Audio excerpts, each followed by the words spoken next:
Mr. Speaker, Mr. President, members of the House, members of the Senate, my fellow Americans, all I have, I would have given gladly not to be standing here today.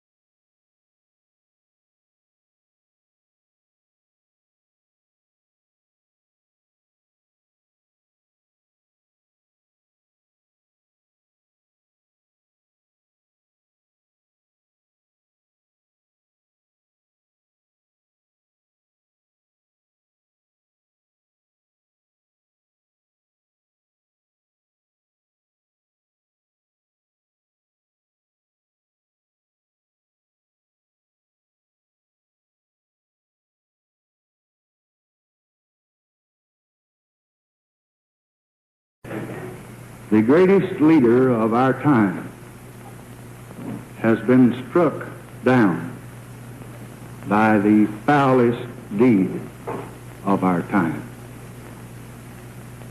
Today, John Fitzgerald Kennedy lives on in the immortal words and works that he left behind.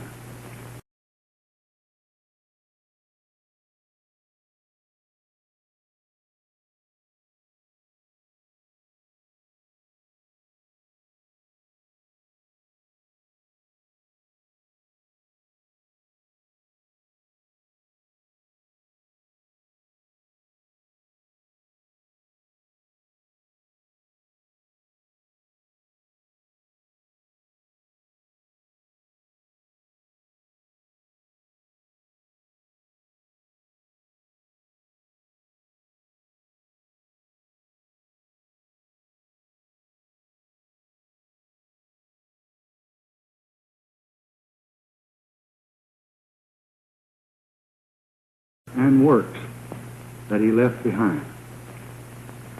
He lives on in the mind and memories of mankind. He lives on in the hearts of his countrymen. No words are sad enough to express our sense of loss.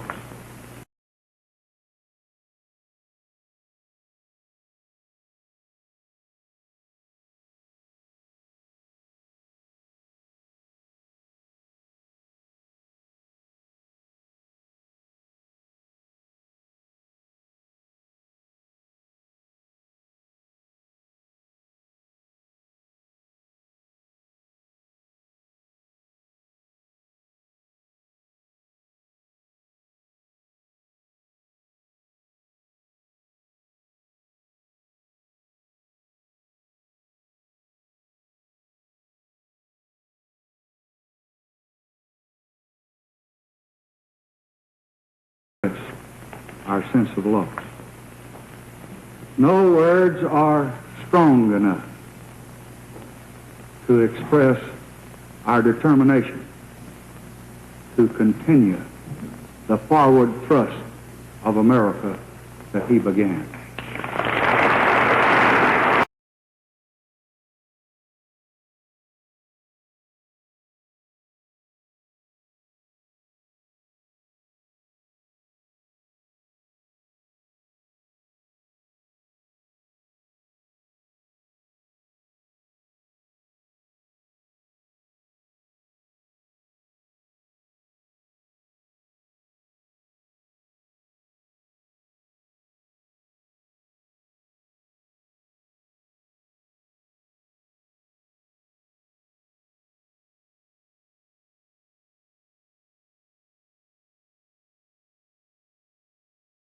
The dream of conquering the vastness of space, the dream of partnership across the Atlantic and across the Pacific as well, the dream of a Peace Corps in less developed nations,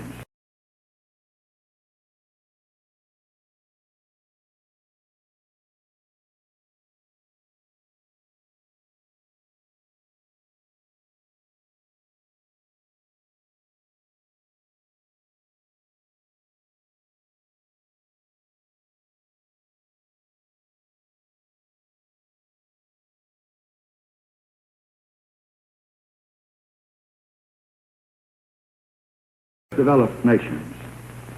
The dream of education for all of our children.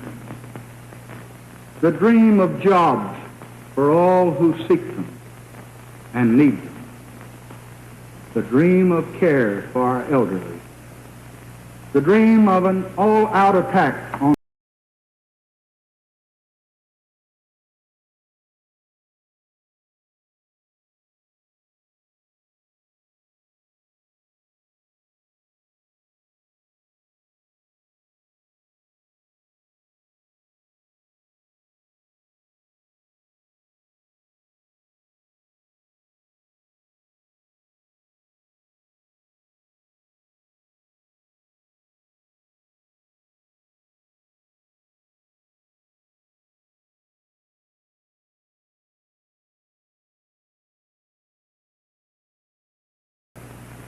the dream of an all-out attack on mental illness. And above all, the dream of equal rights for all Americans, whatever their race or color.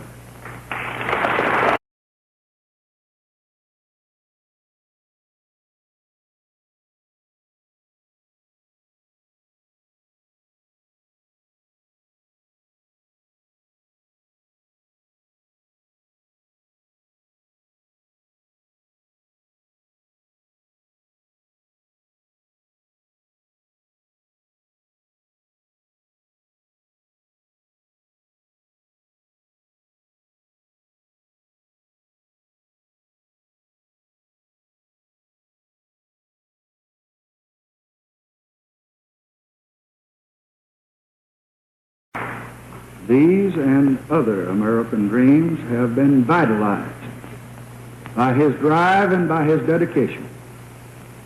And now the ideas and the ideals which he so nobly represented must and will be translated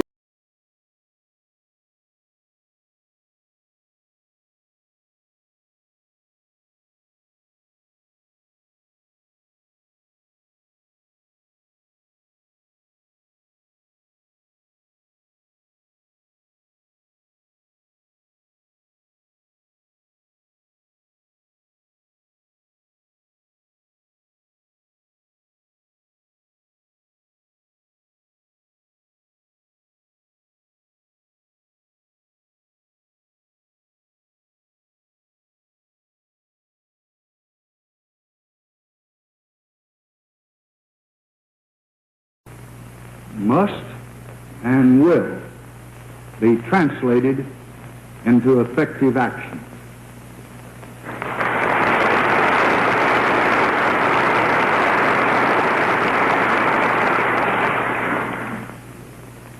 Under John Kennedy's leadership, this nation has demonstrated that it has the courage to seek peace.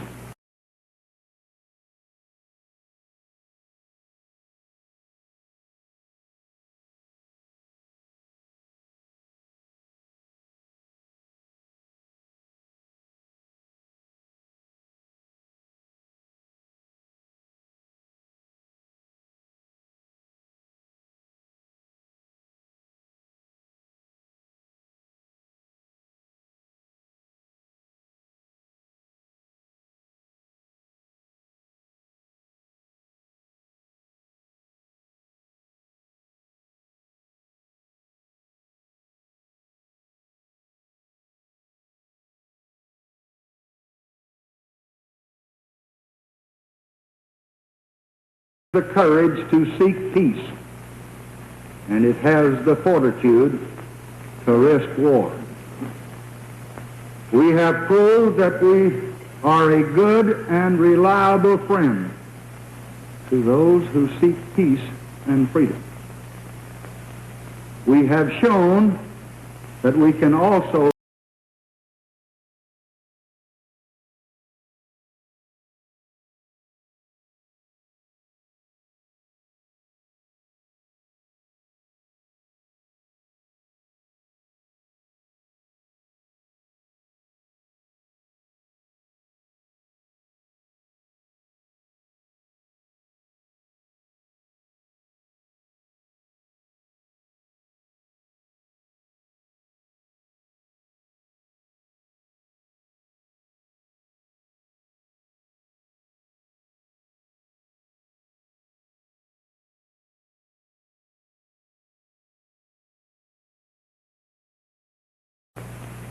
we have shown that we can also be a formidable foe to those who reject the path of peace and those who seek to impose upon us are our allies.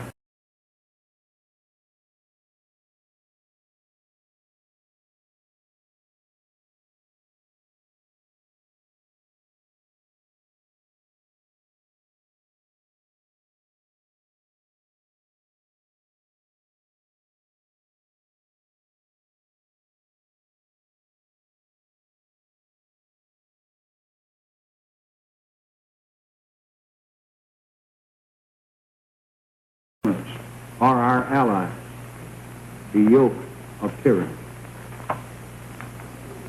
This nation will keep its commitments from South Vietnam to West Berlin.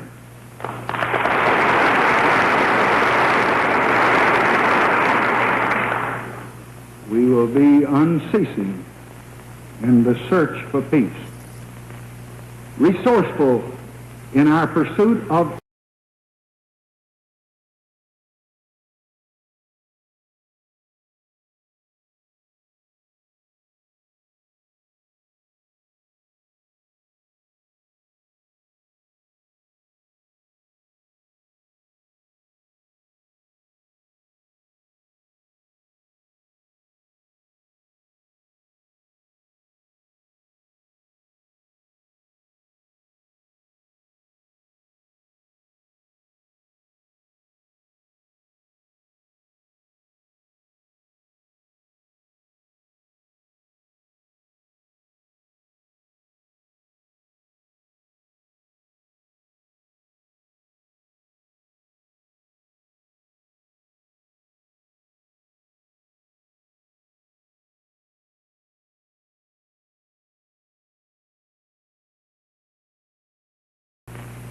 resourceful in our pursuit of areas of agreement, even with those with whom we differ, and generous and loyal to those who join with us in common cause.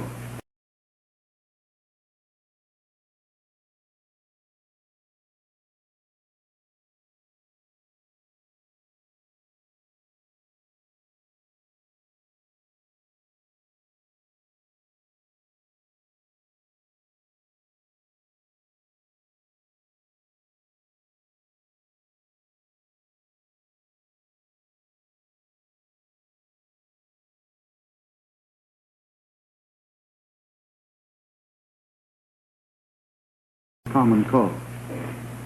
In this age when there can be no losers in peace and no victors in war, we must recognize the obligation to match national strength with national restraint.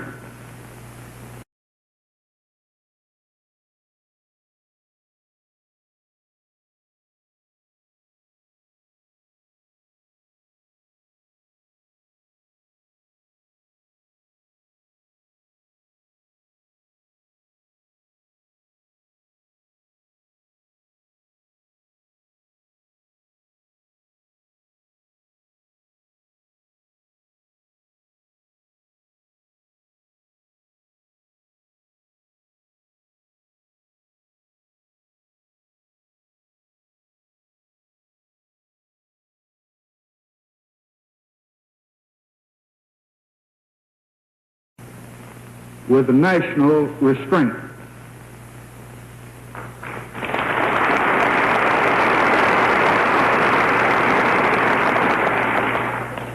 We must be prepared at one and the same time for both the confrontation of power and the limitation of power.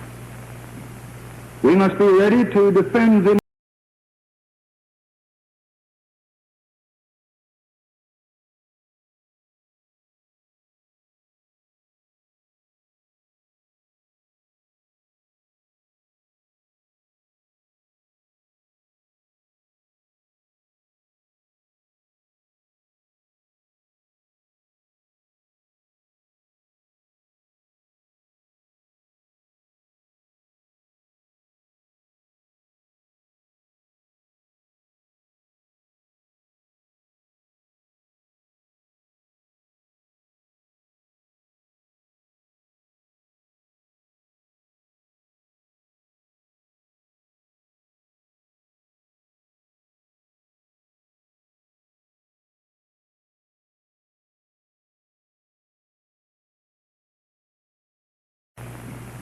We must be ready to defend the national interest and to negotiate the common interest.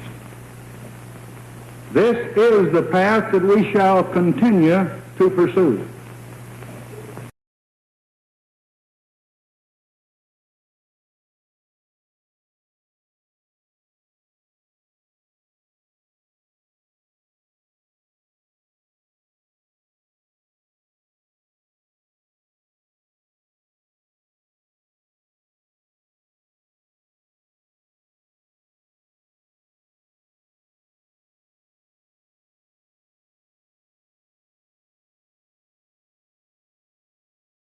Continue to pursue. Those who test our courage will find it strong, and those who seek our friendship will find it honorable.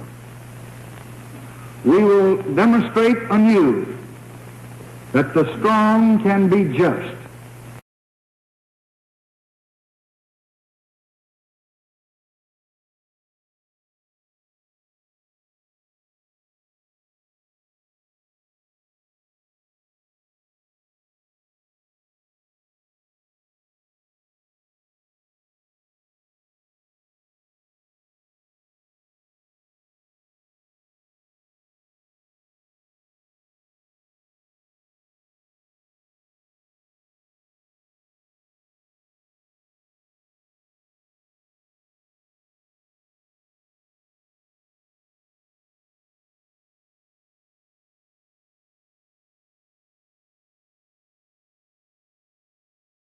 that the strong can be just in the use of strength, and the just can be strong in the defense of justice. And let all know we will extend no special privilege and impose no persecution.